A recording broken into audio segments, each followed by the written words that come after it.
kehidupan masyarakat pada masa kerajaan Islam di Indonesia.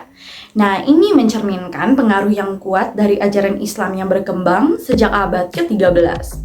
Saat Islam mulai masuk dan menyebar di berbagai wilayah melalui jalur perdagangan, dakwah, dan kontak dengan para pedagang dan penyebar agama dari Timur Tengah.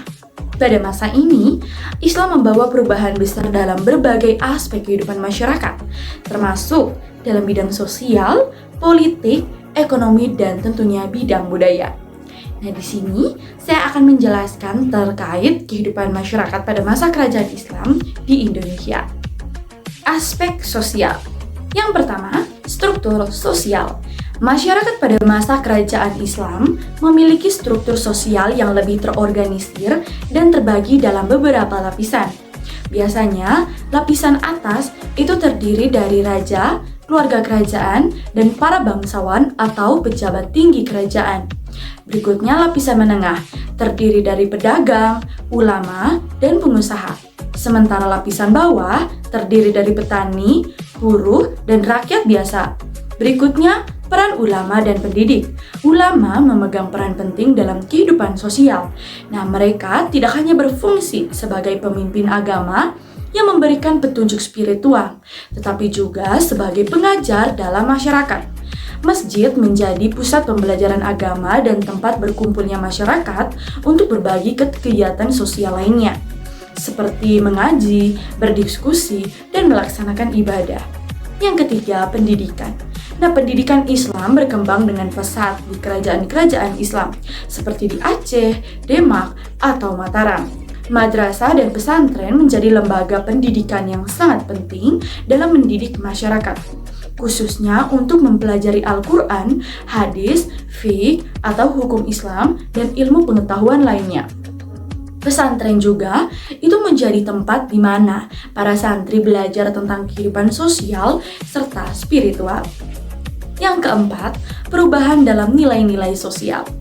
Nilai-nilai moral dan etika dalam masyarakat mengalami perubahan dengan masuknya ajaran Islam, seperti menghormati sesama, menegakkan keadilan, dan menghindari perilaku yang dilarang dalam Islam, seperti korupsi, riba, dan kezaliman.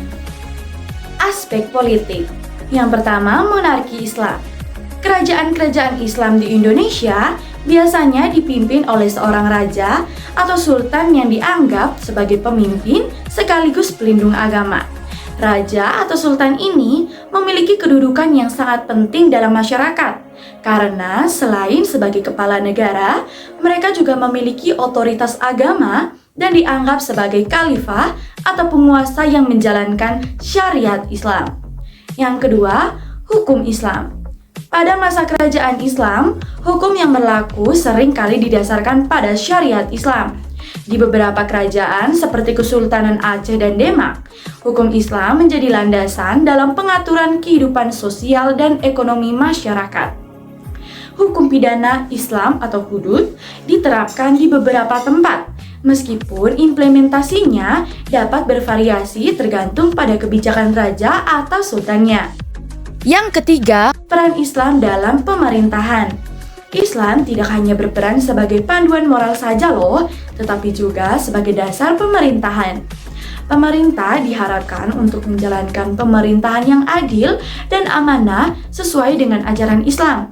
Dan sultan atau raja seringkali berkonsultasi dengan ulama dalam mengambil keputusan-keputusan politik yang penting. Aspek ekonomi. Yang pertama, perdagangan. Islam membawa pengaruh besar terhadap perkembangan perdagangan di wilayah Nusantara loh. Kerajaan-kerajaan Islam seperti Aceh, Malaka, dan Demak menjadi pusat perdagangan internasional yang ramai, terutama dalam jalur perdagangan rempah-rempah.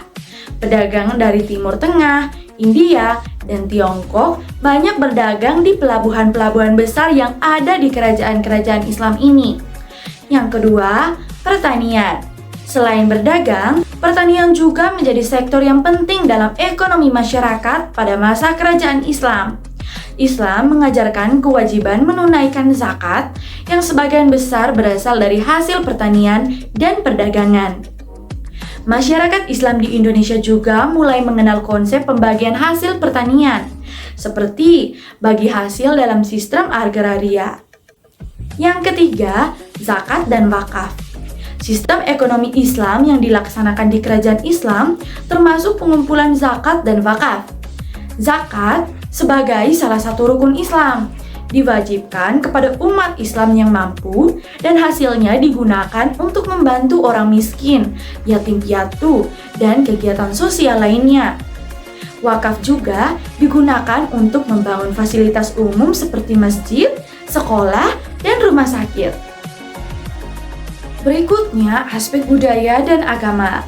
Yang pertama, akulturasi budaya. Kerajaan-kerajaan Islam di Indonesia merupakan tempat terjadinya akulturasi budaya antara budaya lokal dan ajaran Islam.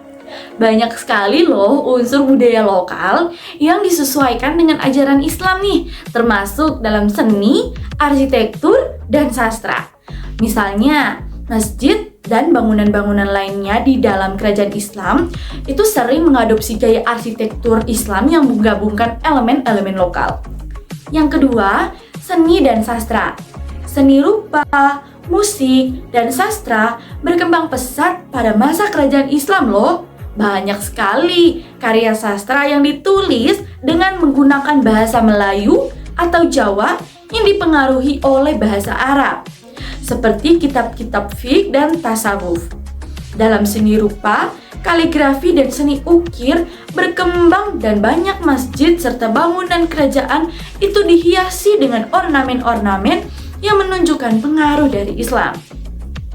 Yang ketiga, perayaan dan ritual Islam. Islam memperkenalkan berbagai perayaan dan ritual keagamaan seperti Idul Fitri, Idul Adha, dan Maulid Nabi yang diadakan dengan penuh hikmat dan kebersamaan di kalangan masyarakat juga tentunya. Selain itu, kegiatan-kegiatan seperti pengajian, doa bersama, dan sholat berjamaah itu menjadi bagian sangat penting dalam kehidupan sehari-hari masyarakatnya.